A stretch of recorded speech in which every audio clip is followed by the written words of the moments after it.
masih kuliah. Oke.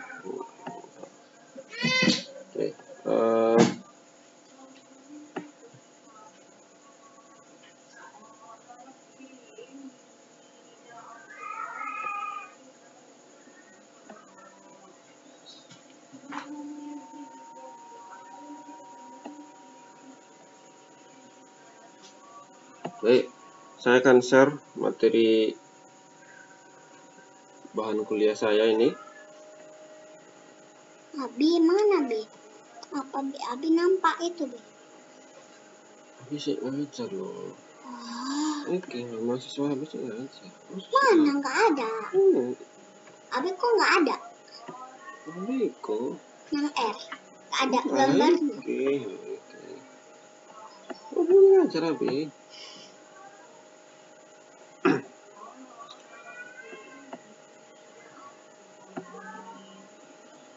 Oke. Tipe hipersensitif. Aturnya, Bi. Cek airnya. Ayo. Abi sih ngajar loh. Tipe hipersensitif ya, sebagaimana sebelumnya sudah pernah saya sampaikan bahwa kita akan membahas tentang tipe hipersensitif atau dengan kata lain alergi ya. Secara umum tipe hipersensitif ini ada 4 ya, ada 4.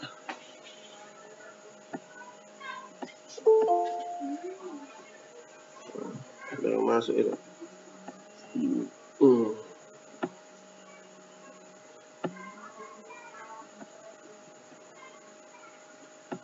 Tipe hipersensitif ada 4.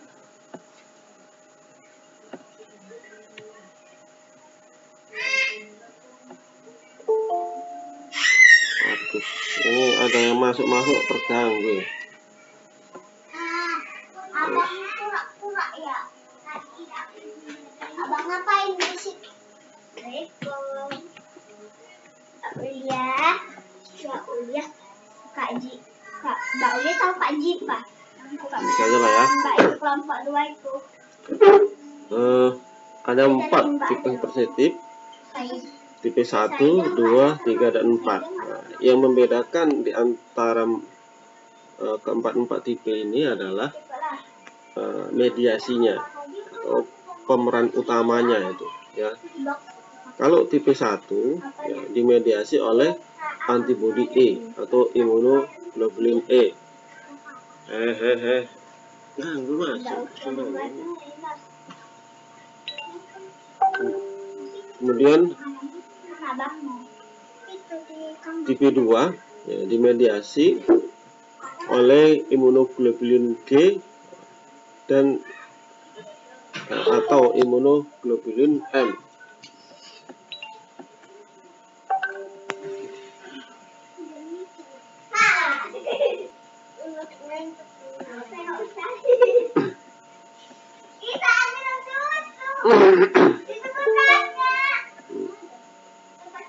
Ada yang masuk, ini harus saya terima. Oke. Kemudian tipe 3 ya, ini dimediasi oleh imunoglobulin G. Gimana? Oke ya, kita lanjut lagi. Kemudian kalau tipe 4 ini dimediasi oleh sel T. Ya, sel T ada juga yang menyebutkan sel T dan apa ya? Sel T lah ya, CD4. Apa ini?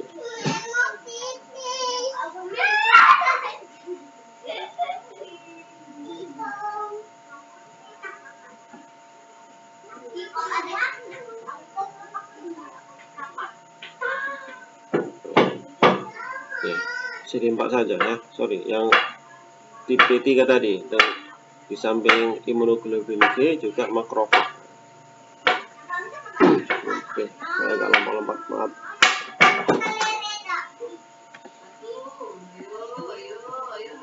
ya. Secara ini pengalaman ya, kita hampir semua mengalaminya tipe 1 ya, imunoglobulin E ya, yang dimediasi oleh imunoglobulin E. Ini tipe alergi klasik. Semua orang di dunia ini mengalaminya.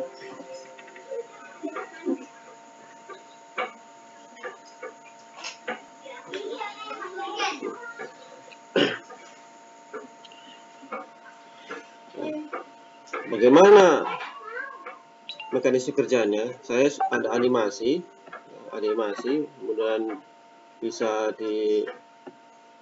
diamati ya, animasi. Nah, ini tipe versi 1 ya.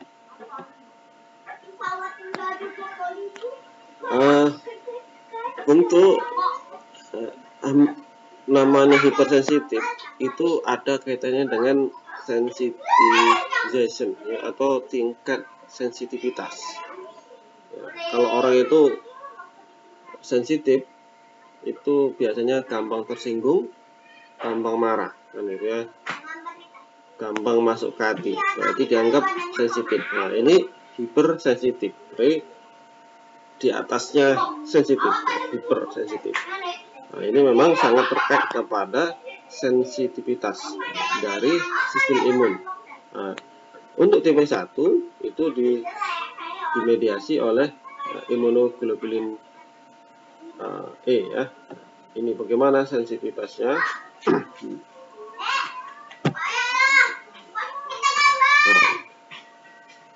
Pada kondisi pertama, sel B itu menghasilkan antibodi imunoglobulin E. Kemudian imunoglobulin E ini akan berikatan di reseptor sel mas, seperti ini, sel mas. Ya. Tingkat sensitivitas dan ikatan antara imunoglobulin E dan sel mas itu ada erat hubungannya dengan FCER1. Ada yang disebutkan FCERI, FCE reseptor. Nah, ini ya. Ini di literatur yang lain menyebutkan bahwa semakin banyak molekul FCER ini, maka semakin besar pula level sensitivitas dan juga makin lamanya alergi yang diderita. Ya, seperti ini ya. Jadi orang-orang yang memiliki alergi, yang gampang alergi, itu ya, bisa dianggap bahwa jumlah FCER-nya itu cukup banyak ya, di atas normal. Kemudian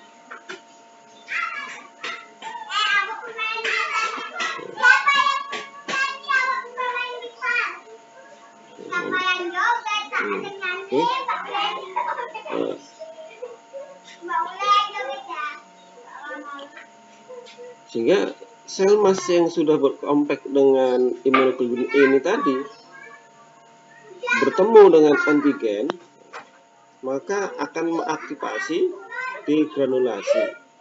Jadi akan menyebabkan pelepasan mediator-mediator alergi atau mediator hipersensitif.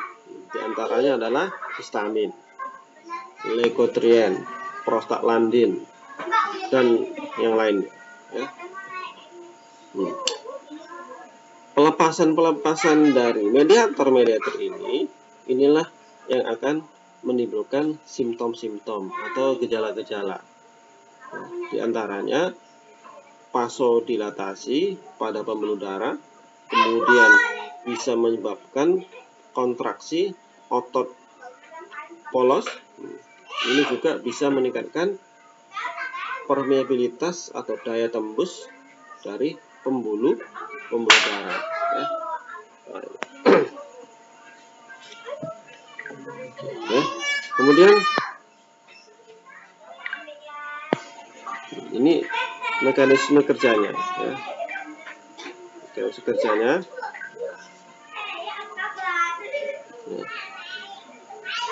Sekuensi kerjanya bagaimana? Ini badan dari sel emas ya, badan sel emas.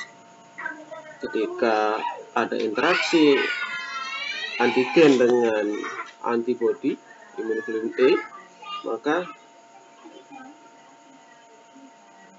bisa menyebabkan fosforilasi.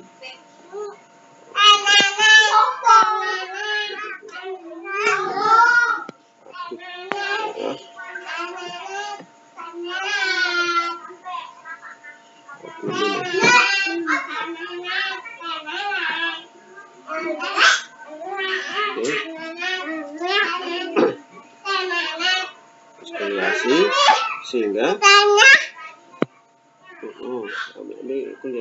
sehingga fosforilasi ini menyebabkan influksnya kalsium tadi, masuknya kalsium ke kanal-kanal sel emas ini menyebabkan sel histamin itu keluar ya. Ini efek-efek yang terjadi ya, seperti anafilaksis. Ini anafilaksis, ada yang dikenal dengan shock anafilaksis ya. Bisa lambat bernapas, tekanan darah menurun drastis karena memang vasodilatasinya membesar ya. Kemudian bisa menyebabkan kontraksi dari otot polos, dari otot polosnya intestin ya, usus halus. Kemudian bisa menyebabkan ini ya, bronkiolnya kontriks, menyempit, sesak, payah napas. Ini bahaya. Kalau dikaitkan dengan kondisi sekarang ini, orang-orang yang memiliki gangguan pernapasan atau alergi dengan kondisi pandemi ini harus sungguh-sungguh berhati-hati ya, karena juga virus corona ini yang jadikan target itu adalah sistem pernapasan. Orang-orang yang memang sudah ada masalah pernapasan ini bisa memperbesar potensi fatal ya. Nah, ini di lokal, di bagian lokal tubuh ini bisa juga menyebabkan rinitis ya, demam,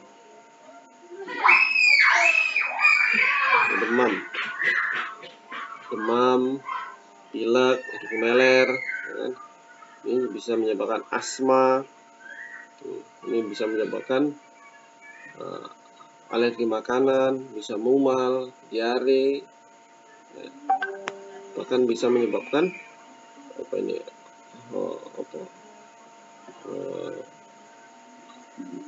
asma, ini asma juga ya, ini eksem, kemerah-merahan di kulit ya.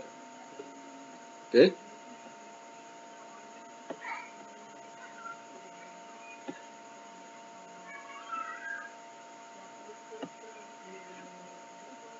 Oke, saya kira demikian untuk tipe 1 ya. Kita lihat tipe 2. Ini tipe 2. Tipe 2 hipersensitif ini ada hubungannya dengan transfusi darah. Ada hubungannya dengan darah ya. Darah. Ini kita lihat ya videonya. Waktunya mepet ya. Video saja dulu ya. Type 2 hypersensitivities involve interactions of antibodies and surface antigens of cells, followed by complement-assisted lysis of these cells. A typical example is mismatched blood transfusions. There are 4 different blood groups based on types of antigens on the surfaces of the red blood cells. People who are type A have A antigens, and those who are type B have B antigens on the surfaces of their red blood cells. Kita lewatkan saja ya. Kita lewatkan saja. Oke. Jadi Di tipe 2 ini ada hubungannya dengan transfusi darah. Ya, bagaimana sel darah merah itu terjadi lisis. Nah, ini terjadi lisis karena terjadi perbedaan isotype.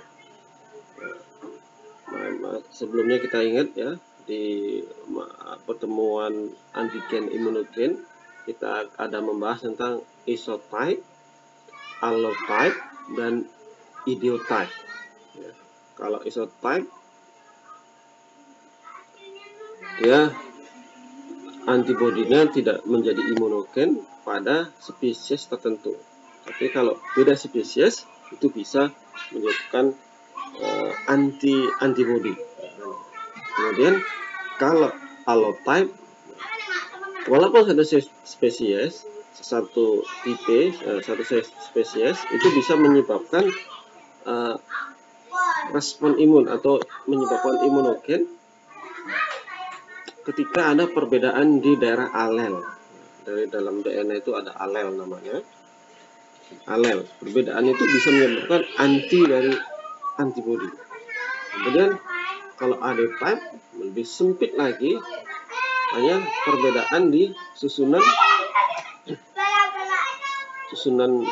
asam basa. Ya, itu demikian. Ya, itu tentang ini ya, tentang darah. Saya punya animasi yang lain. Animasi mana ya?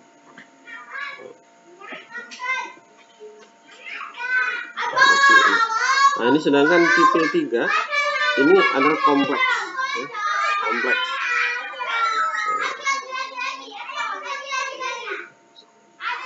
Kalau di pertemuan saya sampaikan, saya pikir cara mepet waktunya, saya lewat ini aja lah, PowerPoint saja lah ya, PowerPoint. Saya nanti berhenti di 855 ya, 855. Oke.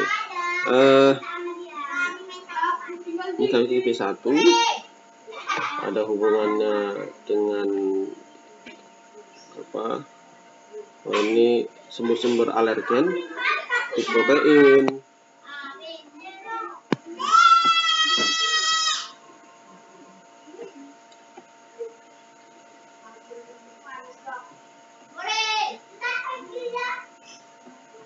Seperti protein, vaksin, ini serum ya, kemudian ada polen dari tumbuhan, obat-obatan, penisilin, sulfonamid, kemudian anestesik dan salisilat. Itu bisa berpotensi alergi dari makanan, kacang, ikan laut, hewan laut ya, telur, kacang-kacangan, susu bisa. Kemudian dari produk serangga seperti ini ya, bisa dari lebah ya. Kemudian semut, coro ya, kutu, jamur, dan juga rambut-rambut hewan itu bisa menyebabkan alergi ya, alergi ya.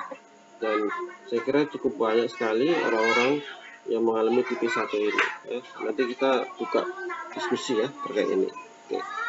Ini karakteristik dari alergi tipe 1 yang hampir sama ya, protein. Ya, nah ini contoh alergi tipe 1. Ini ya harus hati-hati. Ini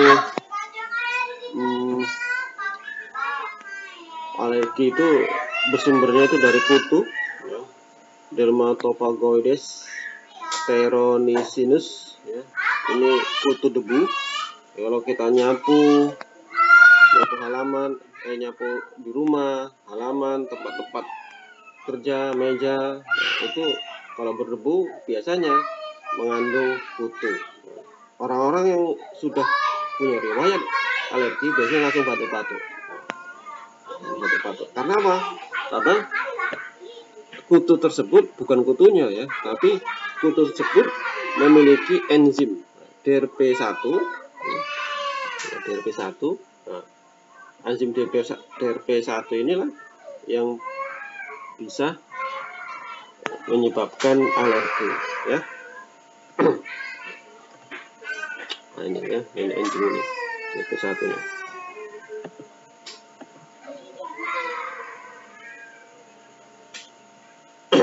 Nampak kursornya.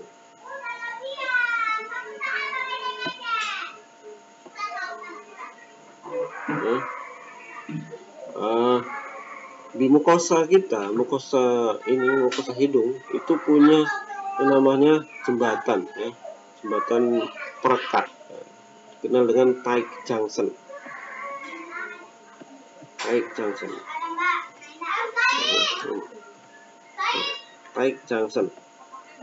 ini ya.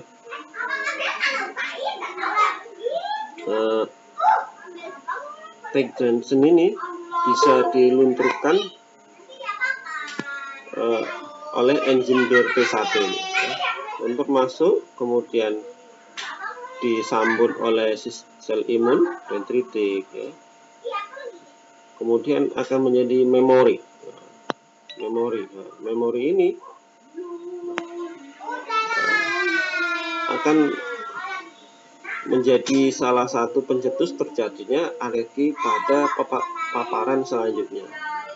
Seperti ini ya, masuk lagi karena sudah bablas, sudah loss ini jembatan-jembatannya, sehingga pada paparan selanjutnya itu bisa masuk gampang. Ketika masuk, inilah yang bisa menyebabkan degranulasi dari sel emas, sehingga bisa demam dan sebagainya ya, bisa menyebabkan alergi. Nah ini terkait genetik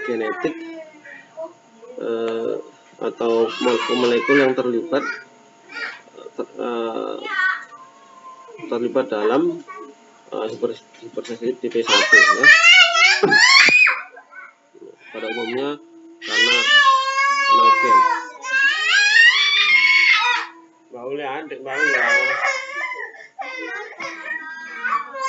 Ya, interleukin 4 reseptor, interleukin 4 molekul, FcRI,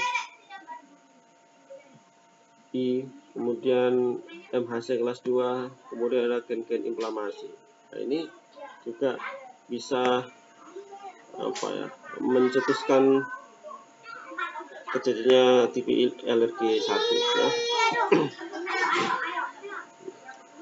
Ini tadi sudah sampaikan ya sensitivitasnya. Ini terkait dengan FcRI ya, juga ada interleukin ya. Nah, ini saya cepatkan saja ya. Nah, ini kerjanya tadi ada influx kalsium. Ini kalau dulu pernah belajar kontraksi otot polos, ada juga otot-otot tubuh. Ini ada keterlibatan dari kalsium. Kali ini juga kalsium juga terlibat dalam pelepasan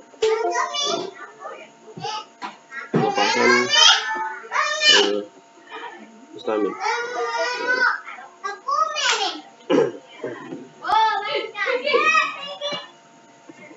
Oke. Ini adalah efek-efek ya, atau gejala-gejala atau simptom-simptom di tipe 1.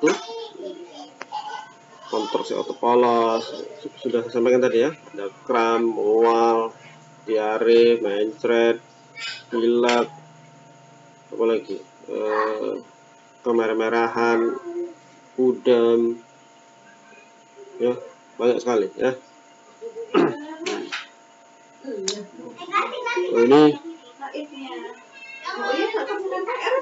Ini mediator yang terlibat di tipe 1. Tambahannya adalah ada TNF, tumor necrosis faktor alfa, interleukin 1, interleukin 6 ya. Ada neutrofil, eosinofil, ada enzim-enzim yang terlibat adalah triptase, kimase, katepsin ya. Dan ini nggak usah dihafal ya. nggak usah dihafal, saya pun apa, yang penting dipahami saja. Nah, ini contoh alergi pada pemaparan pertama, ini masih kecil ya. Kemudian pada pemaparan selanjutnya ini bisa lebih besar atau enggak.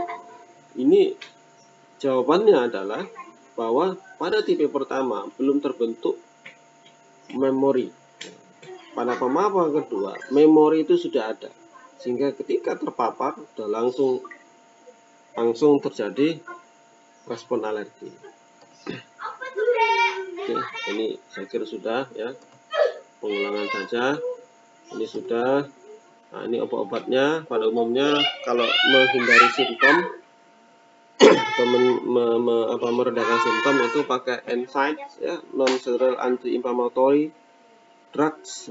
Kemudian ada antihistamin, ini memblok kerja histamin secara kompetitor. Contohnya adalah CTM, chlorpheniramine maleat. Kemudian ada obat SIDES, steroid. Kemudian theophylline, golongan santin. Ya. Ada juga obat untuk imunoterapinya, ini mengurangi sensitivitasnya.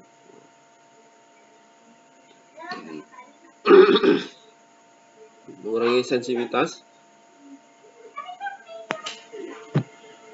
Kemudian ada juga dengan cara repeat injection of allergen, ya. Diinjeksi secara berulang-ulang, ya, dipaparkan secara berulang-ulang sehingga menurunkan jumlah imunoglobulin E pada sel dan meningkatkan produksi imunoglobulin G. Ini pada grafik. Ada grafik. Harusnya ada grafiknya. Ya. Jadi skema toleransi ini bisa berlangsung. Ya. Dengan kita memaparkan terus-menerus alergen, sehingga alergen tersebut dianggap toleran. Toleran, mudah-mudahan alergi tidak muncul lagi. Ya. Itu tipe pertama. Kemudian tipe kedua ini terkait darah ya, transfusi darah, kemudian juga hubungan antara darah satu dengan yang lain. Nah, kali ini kasus itu ini bisa juga transfusi darah ya. Makanya sekarang transfusi darah itu harus diuji dulu kecocokannya. Kalau banyak hijau, biasanya itu dicek dulu ketika orang transfusi darah. Kalau banyak hijau, oke. Kalau banyak merah itu harus dilakukan treatment tambahan. Seperti dulu harus dicuci ya, dicuci darahnya sehingga ketika masuk ke darah resipien itu bisa diterima dengan baik ya. Ini contoh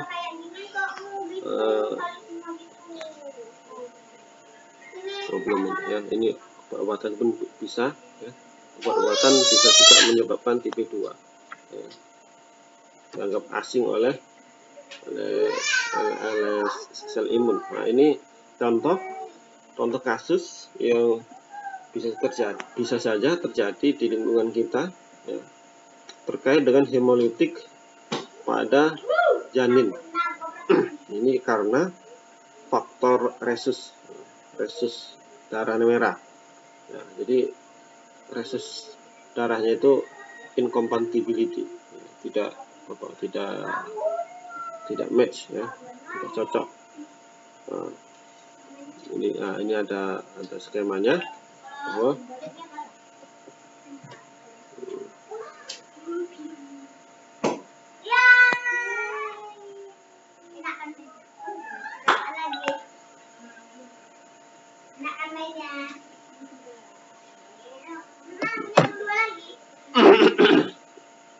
oke ya, ini hubungan antara ibu dengan janin, bahwa pada kehamilan pertama ada perbedaan antara resus janin dengan resus dari ibu. Nah, perbedaan ini akan mencetuskan terjadinya sel memori imun. Sel memori imun, sehingga sel darah merah bayi tersebut dianggap sebagai antigen oleh sistem imun tubuh ibu. Pada kehamilan pertama, ya, hanya akan terbentuk sel memori, sel memori, ya, sehingga janin yang berkembang di kandungan si ibu akan selamat, akan lahir dengan selamat. Nah, karena sudah ada sel memori, pada kehamilan yang kedua, maka ini langsung sel imun ibu akan merespon, sel memori merespon, sehingga ini bisa terjadi hemolitik. Ya, bisa kita bayangkan kalau sel darah merah janin lisis, ini bisa menyebabkan janinnya tidak berkembang. Akan menyebabkan erythroblastosis fetalis, menyebabkan lisisnya eritrosit janin yang sifatnya fatal akibatnya, ya. Oke, kira cukup untuk tipe 2. Nah, sekarang tipe 3 ini ada hubungannya dengan imunoglobulin kompleks.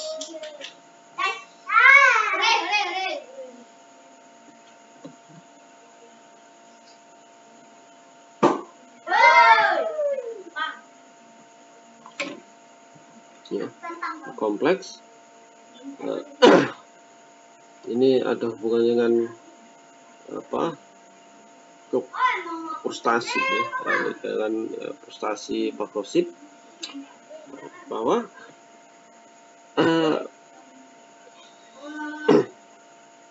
pertama, ya, ada memang dua kejadian atau dua situasi yang bisa terjadi di tipe 3. Yang pertama itu imunoglobulin G itu membentuk kompleks. Kompleksitas ini menjadi daya hancur dari antibodi atau imunoglobulin G ini bisa dahsyat, luar biasa.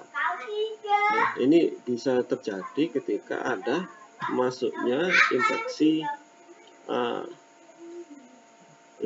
yang sulit untuk dikalahkan, sehingga harus bergabung. Nah, secara normal ketika infeksi tersebut mereda, maka kompleks imun ini akan terurai. Namun karena kelainan gen, lepas ini kompleks imun tidak lepas. Sehingga kalau tidak lepas, ini akan terus-terusan menghasilkan pencernaan. Nah, akan menghasilkan pencernaan terus-menerus, sehingga akan terjadi kerusakan jaringan. Nah, itu kompleks pertama. Kompleks kedua ini terjadi ketika sel makrofag, ya, berusaha mencerna antigen, namun antigen tersebut tidak hancur-hancur, sehingga menyebabkan frustasi. Bahasa lain frustasi, ya. Frustasi fagositosit. Memang proses fagositosis bukan cuma sel makrofag, ya, ada juga sel dendritik bisa fagositosit. Pokoknya sel-sel imun yang bisa memiliki kemampuan fagositosis ini akan frustasi ketika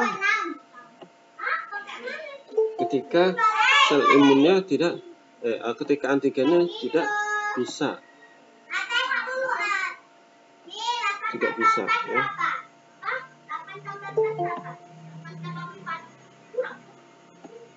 Banyak yang keluar. Oke.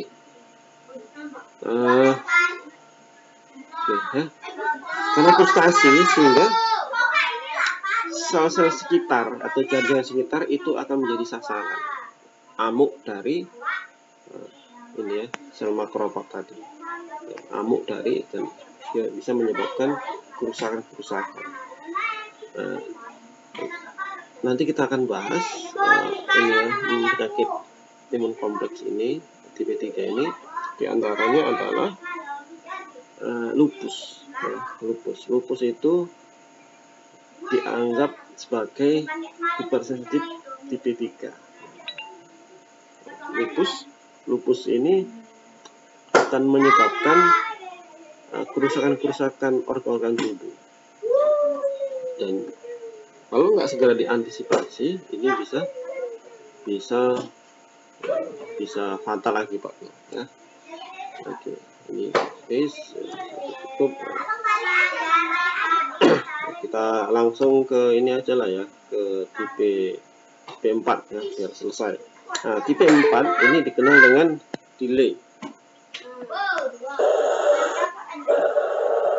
Ya, delay hipersensitif. Nah, disebut delay karena munculnya respon itu sekitar 24 sampai 72 jam setelah terpaparnya antigen. Jadi nggak langsung. Kalau tadi itu cepat segera, tabur masih kecil, tabur ini langsung. Ini kalau ini tipe 4 ini tertunda.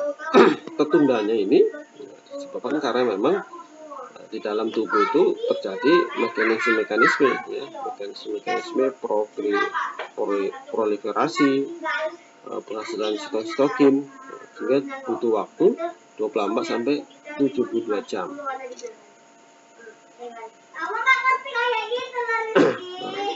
Ini dimediasi oleh TH1 ya, ingat ya, TH1, TH2, TH17 dan T-rex ya, atau T-rex ya, T-regulator.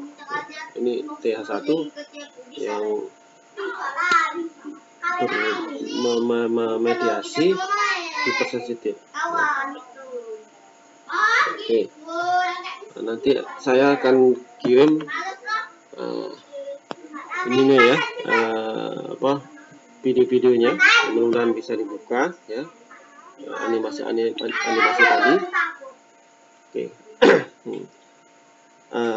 Sama halnya dengan tipe TMPP yang lain, pada pemaparan yang kedua ini baru akan terjadi yang lebih besar ya. Jadi sebenarnya hampir sama semua tipenya. Pemaparan yang kedua dan seterusnya inilah yang berdampak besar. Bisa terjadi kerusakan jaringan, terutama untuk tipe 4 ini itu di kulit.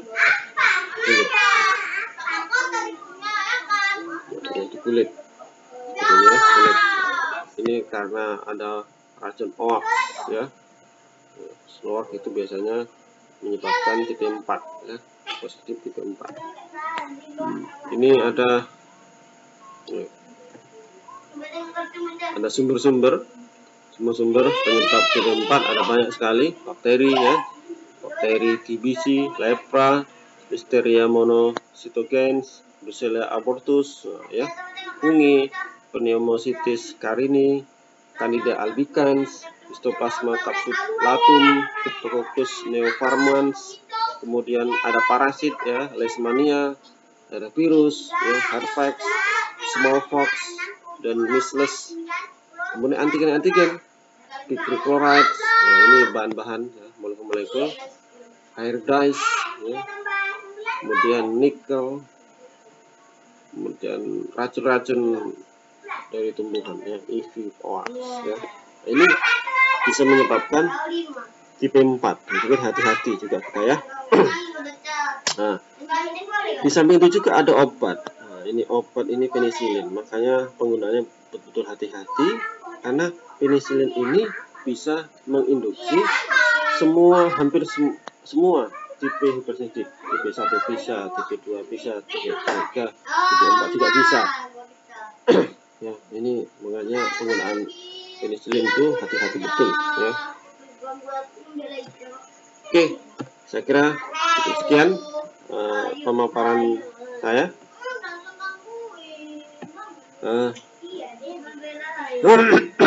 Silakan yang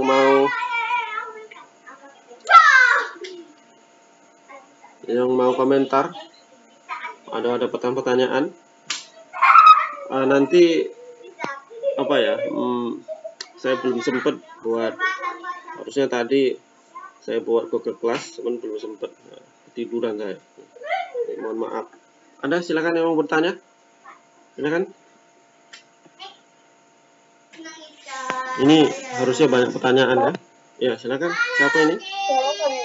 Dari kelas 4 Oh ya, silakan. Kan ada tuh di beberapa kasus dia pas kecil nggak ada alergi terhadap makanan atau obat-obatan tertentu. Tapi semakin bertambah usia, misalnya contohnya saya sendiri ya, umur 20 malah makin banyak alergi yang ada gitu. Itu kenapa ya, Pak? Berarti ada hubungannya antara umur dengan alergi gitu ya. Mic-nya dibuka aja, mic-nya.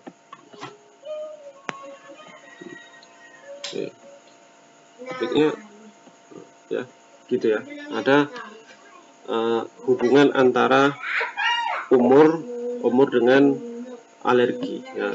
Bagus ya, langsung mencontohkan sendiri. Ya apa? Memang umur ini ya apa ya? Saya bukan katakan bahwa terjadi perubahan genetik. Saya tidak katakan terjadi perubahan genetik. Namun memang, tapi harusnya umur Khaliijah itu kan umur lagi produktif ya kan? Belum sampai umur 40 kan? Oh belum ya, belum. Oh iya, belum lah. Itu belum cocok kalau dikatakan dengan bertambahnya umur bisa menyebabkan meningkatkan potensi terjadinya alergi. Belum bisa, karena umur 20 itu umur lagi tingkat produktif. Nah, kalau kita kaitkan dengan pelajaran sebelumnya bahwa ini ada hubungannya dengan paparan antigen. Bahwa kalau kita masih bayi atau neonates ya, itu kan kemarin ada desain ini tolerance ya. Kalau kita masih bayi atau masih kecil, itu cenderung lebih bisa menerima semua terpapar alergi. Tapi kalau sudah semakin dewasa, untuk toleransi itu jadi lebih sulit. Toleransi lebih sulit. Respon toleransi tubuh kita akan lebih sulit. Nah, jadi umur 20 tahun ini umur di mana sistem imun tersebut itu sudah prima, sudah sempurna.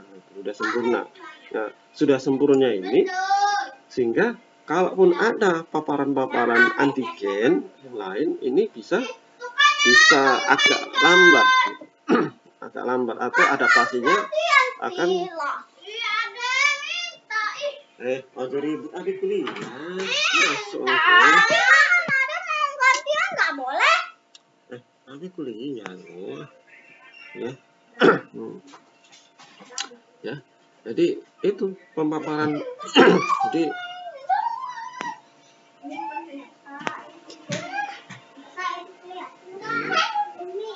saya belum sempat ke kampus tadi, memang ketiduran. Jadi itu ya. Jadi karena sebenarnya kalau boleh tahu, ini alerginya itu karena makanan yang sama. Dulu umpamanya makan telur puyuh masih kecil nggak alergi, sekarang makan telur puyuh jadi alergi, atau gitu ya? Iya Pak, dulu dia makan udang nggak kenapa-kenapa, tapi sekarang dia makan udang malah gatal-gatal. Terus dulu dia minum obat ibuprofen itu nggak kenapa-kenapa, tapi sekarang pas dia konsumsi ibuprofen itu mata dia jadi bengkak, gatal gitu. Iya. Ya berarti ini ya. Itu ada hubungan, ada ini ya, berarti ada apalah kalau bahasa ini konsep regulasi sistem imun itu ada terjadi pergeseran. Sebelumnya bisa menerima, sekarang tidak bisa menerima, kan gitu ya. Jadi ya inilah saya punya juga pengalaman bahwa kalau saya makan ikan, ya, ikan laut, ikan tongkol pokoknya, ya, ini sebuah kita share, ya. Saya coba mengambil ini, mencari jawabannya. Saya makan ikan tongkol dijual-jual, dijajakan, ya. Itu lidah saya gatal. Mungkin saya cenderung ikan gembung, tongkol itu gatal. Nah, saya bingung juga kenapa ya. Namun kalau kita makan ikan yang sama di pantai yang langsung dari petani nelayan datang itu, jadi kalau kita main di pantai kan biasanya langsung diolah petani. Kita tahu bahwa nggak ada, biasanya kan kasih formalin dan sebagainya. Nah ini saya nggak ada masalah gatel, nggak ada gatel, termasuk udang, jadi nggak gatel. Jadi bisa jadi saya coba ditelusuri, bukan karena makan udangnya, ya, bukan karena makan udangnya bisa menyebabkan alergi, tetapi ikutannya seperti ada nelayan ini, ya, kita bukan berprasangka buruk, ya, cuman kita ada kehati-hatian bahwa dengan kita makan udang yang sudah ada ditambahkan bahan-bahan pengawet tadi, itu bisa menyebabkan alergi. Ya. Jadi saya sarankan DA itu coba makan udang yang langsung dijamin memang langsung udang tanpa ada pengawet-pengawetnya. Karena memang kalau ada tambahan itu berarti zat tambahannya itu yang bisa mencetuskan antigen. Nah, termasuk tadi minum obat ibuprofen. Dulu tidak masalah, sekarang jadi masalah, kan gitu. Berarti ibuprofen tersebut oleh sistem imun DEA itu sudah dianggap sebagai antigen. Berarti memang sudah sistem imun DEA itu sudah ada terjadi pergeseran shift respon imun yang menyebabkan alergi. Ini bisa saja disebabkan oleh karena memang sistem imun sudah mapan, sudah kompleks, sudah sempurna. Ini awalnya dulu karena belum sempurna, belum kompleks, jadi abai, toleran. Nah, tapi sekarang karena sudah ke umur 20 tahun itu sudah dianggap sebagai sistem imunnya sudah sempurna, ini bisa menganggap sebagai antigen, atau juga bisa terjadi pergeseran genetik. Wallahu a'lam. Itu memang harus dikaji secara ilmiah detail, ya, betulkah ada terjadi pergeseran genetik, ya, di tubuh kita, karena memang kita hampir sepanjang waktu kemungkinan terjadinya pergeseran genetik itu sangat besar.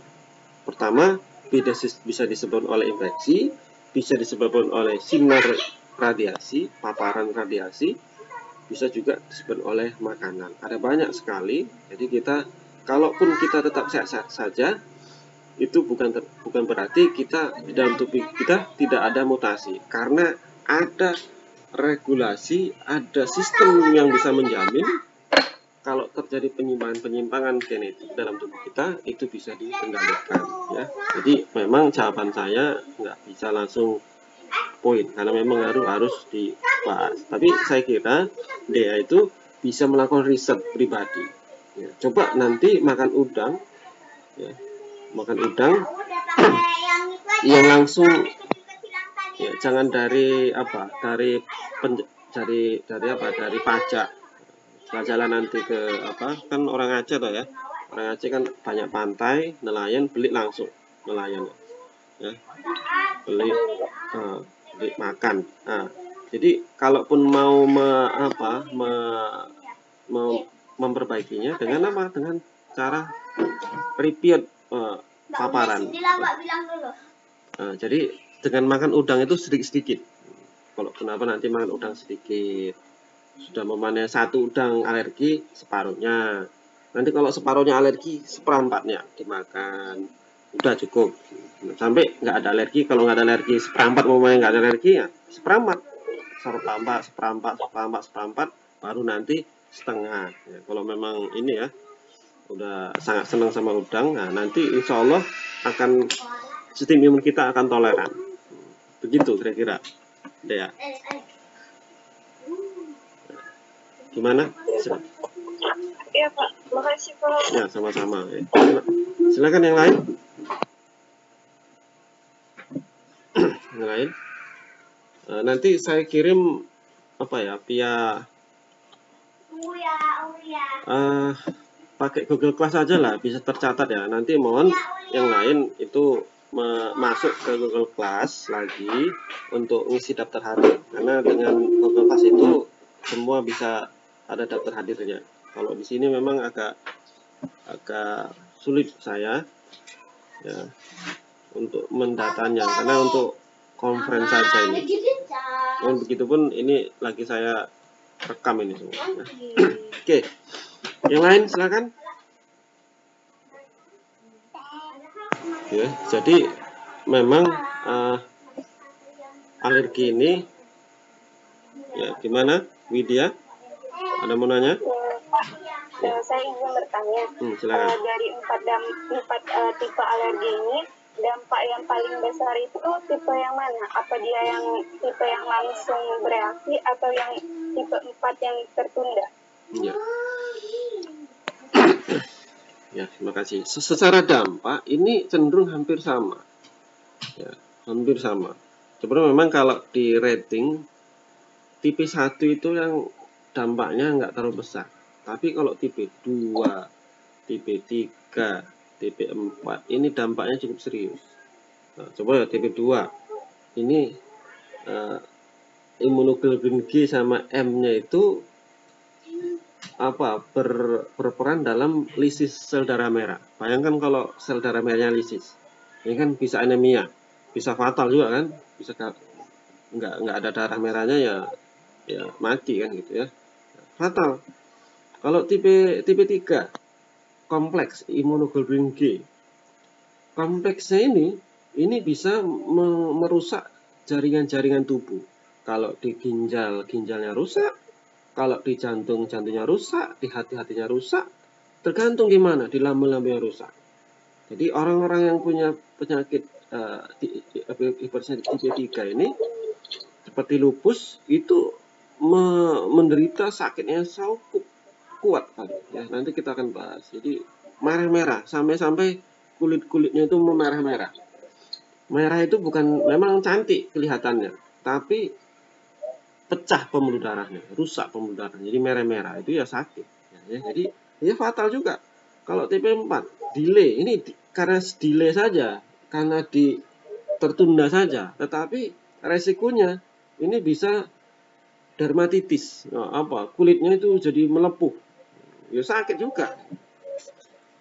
Jadi memang kalau dilihat parahnya mana, semuanya parah kecuali memang yang tipe 1. Karena tipe 1 itu punya grade.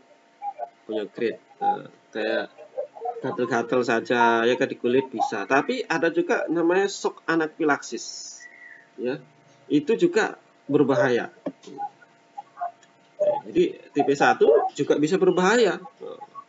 Bayangkan kalau seluruh tubuh itu terjadi shock anafilaksis.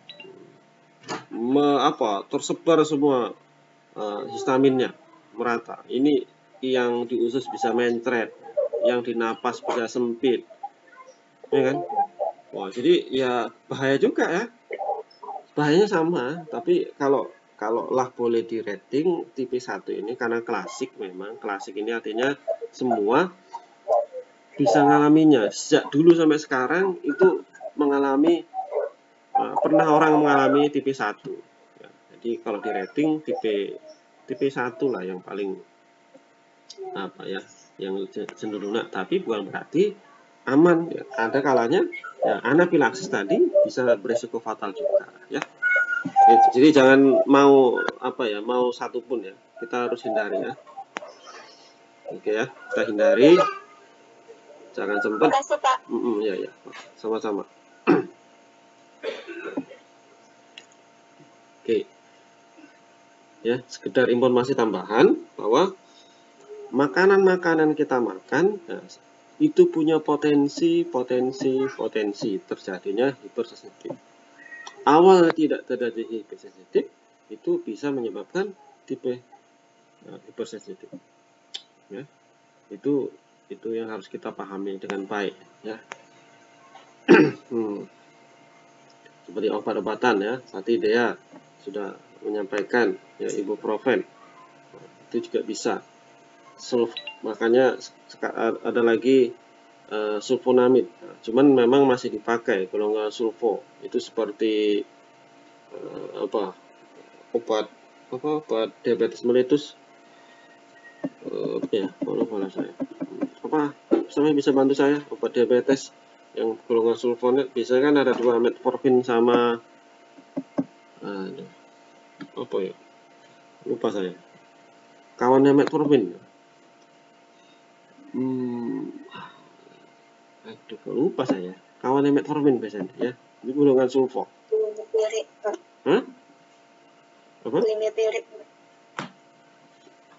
Glimepirid enggak, bukan itu kayaknya. Lupa saya, itu golongan sulfo itu juga bermasalah. Itu bisa menyebabkan, kalau dibaca di kontraindikatifnya, itu bisa menyebabkan lisisnya sel darah merah. Nah, lisisnya sel darah merah itu disebabkan karena apa? Obat ini menempel di sel darah merah. Nah, jadi dianggap sebagai antigen obat ini. Jadi yang kena itu sel darah merah juga. Jadi lisis, anemia. Metformin dan glibenclamid, ya kan? Glibenclamid. Ya, itu ya. Kita hati-hati, minum obat hati-hati, makan makanan juga hati-hati. Karena ada banyak sekarang tersedia di pasaran obat-obatnya itu banyak sediaan makanan, minuman itu banyak ditambahkan dengan zat-zat tambahan yang baru, yang tubuh kita itu harus mengenali dulu. Kadang-kadang kondisi mengenali ini bisa menyebabkan alergi ya. Alergi gitu ya. Oke, silakan yang lain bertanya. Ini jam setengah 10 ya. Ada kuliah lagi nanti ini? Ada yang kuliah? Kalau nggak ada kuliah, boleh kita diskusi terus.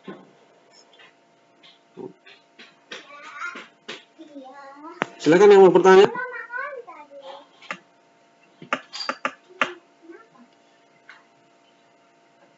Ini tolong sampaikan ke teman-teman yang lain, jumlahnya masih 59 ya, masih 59 orang yang bergabung.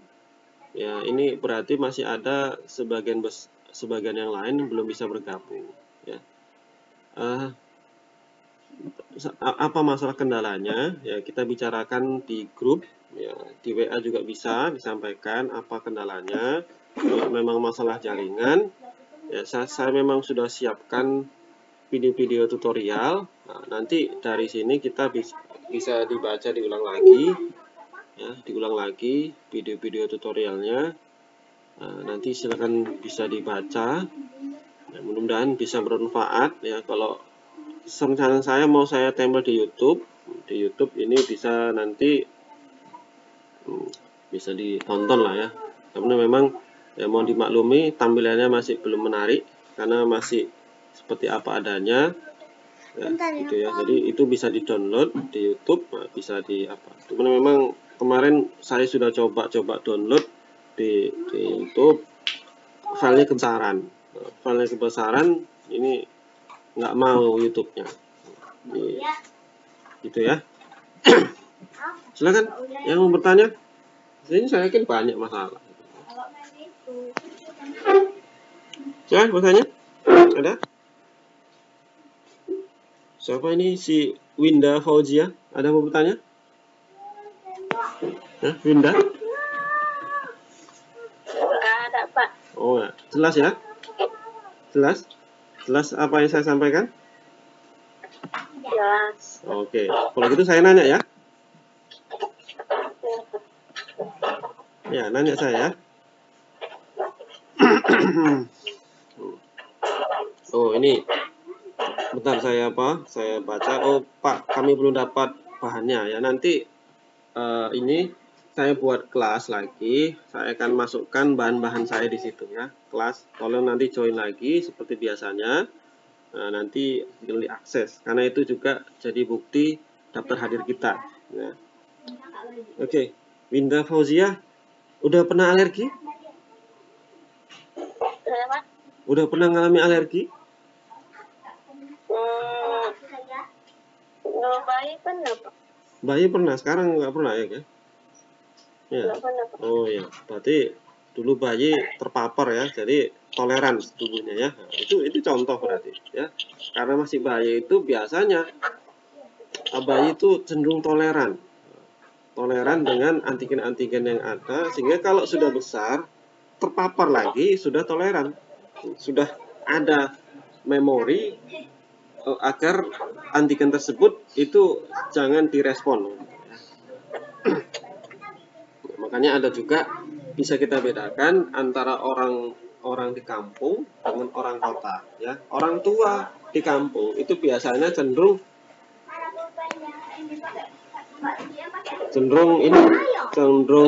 melepaskan anak-anaknya ya, main di lumpur, buka baju ya, makan ini sembarangan, ingusan, kudisan, itu kan terpapar banyak antigen, sehingga kalau sudah gede itu biasanya jarang alergi ya, seperti Winda ini ya. Nah, mudah-mudahan bagus lah ya, sudah dulu kecil sudah dipapari oleh antigen sehingga sudah gede sudah enggak lagi ya. Oke. Ada yang mau ditanya? Winda? Nggak ada lagi. Oh, enggak ada. Ini gimana kira-kira yang lain sudah pada cukup? Silakan yang mau bertanya. Sudah pada cukup yang lain? Kalau sudah cukup, ya kita tutup pertemuan kita ya. Ya. Ya, Pak. Oke. Semoga apa yang kita bahas ini bermanfaat. Ya, nanti ini semua ini saya rekam, saya nanti setting, masukkan ke kelas ya. Nanti bisa ditonton lagi bagi teman-teman yang belum baca, yang belum nyimak karena kendala jaringan, ini bisa nonton lagi ya. Saya kira, dan dari kalaupun Anda ada pertanyaan, nanti silakan tulis di kelas ya. Ya, saya kira cukup sekian. Semoga bermanfaat. Billahi taufik wal hidayah. Assalamualaikum warahmatullahi wabarakatuh.